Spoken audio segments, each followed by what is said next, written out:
as we did the book on high school coaching, to break down coaching, phase one is all about technique, and you should do it close by your players. Drop and hit, telling him to work on one thing at a time. All we're working here is he's actually trying to extend his arm out to his target. And so you work on one thing whenever you work on technique. Because if you don't work on one thing, it overwhelms them. On the backhand, he's working on transferring weight to his hand. But he's very tall now. So also sometimes it's good to do a physical demonstration. We're working the foot placement so he transfers weight forward. And it's very good because both players, they're different levels slightly, but they're pretty close. So they both can work on these things. Same concept. He has a pretty good extension through the ball, but he has a swing plane that's 45 degrees up, so he gets more spin. So you work on technique, being up close to your players. I like to spend, even when we have large groups of high school players, I'll do a demonstration to work on technique. Phase two, you got to do a warm up with dead balls, alternating feeds. This is a good way to keep two people occupied. You can make them move, but since they're working on one thing already, we don't move.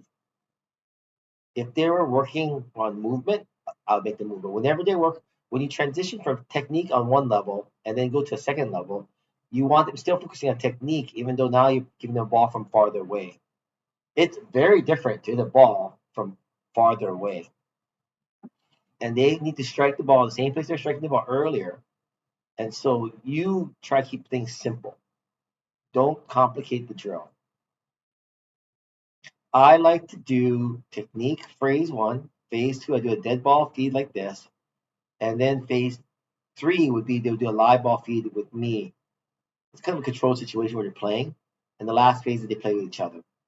This two on one drill is simple. They get a lot of reps and it keeps them active. Also, it's a good part of your routine that we do phase one technique, phase two dead ball, phase three live ball, and then phase three is live ball with me. Phase four is live ball with each other. Now we progress to doing a sequence to build the idea of combos. So you take what they did earlier and they extend their hand and do an approach shot and then do a volley. And when you do technique with a combo, you want the combination to be as realistic as possible. Approach shot, first volley coming in, volley in the middle because that's where the hole will be because they hit the first volley in the service by the doubles alley, come back to the middle and then throw a lob. But most people will throw a lob. If you make someone hit two volleys, they definitely have to play a lob. And you work the combo and you really try to stretch them out. It's a controlled stretch, but you want to stretch them out to the ball so that they're aiming all shots across court. And now, as they do this, you can focus on things like they're focusing on what they did before, but now they're focusing on coming forward also and getting to the next shot. Don't hit the ball and watch. Hit the ball, recover, keep closing in. And you build that confidence with dead ball drills so that when you transition to a live ball feed, it becomes second nature.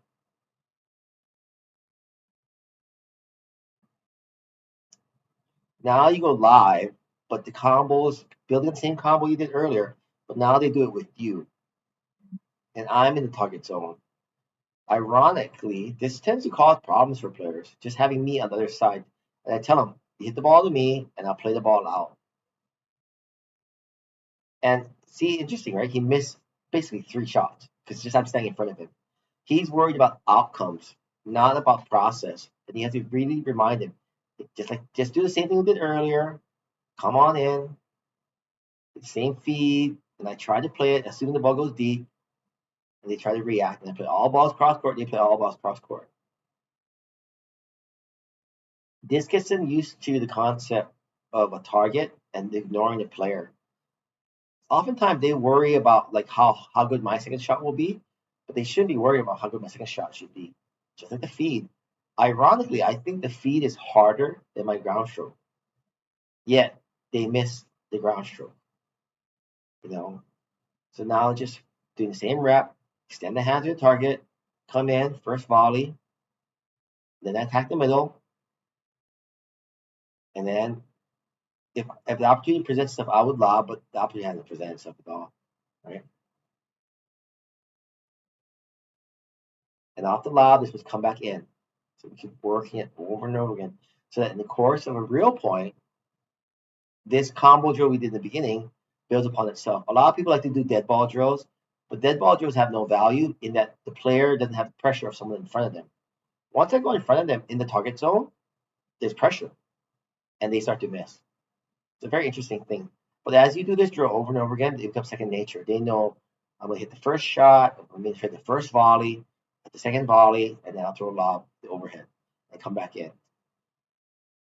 And when I hit balls to them, I try to hit a realistic stance ball, but I do try to add pace and try to hit hard.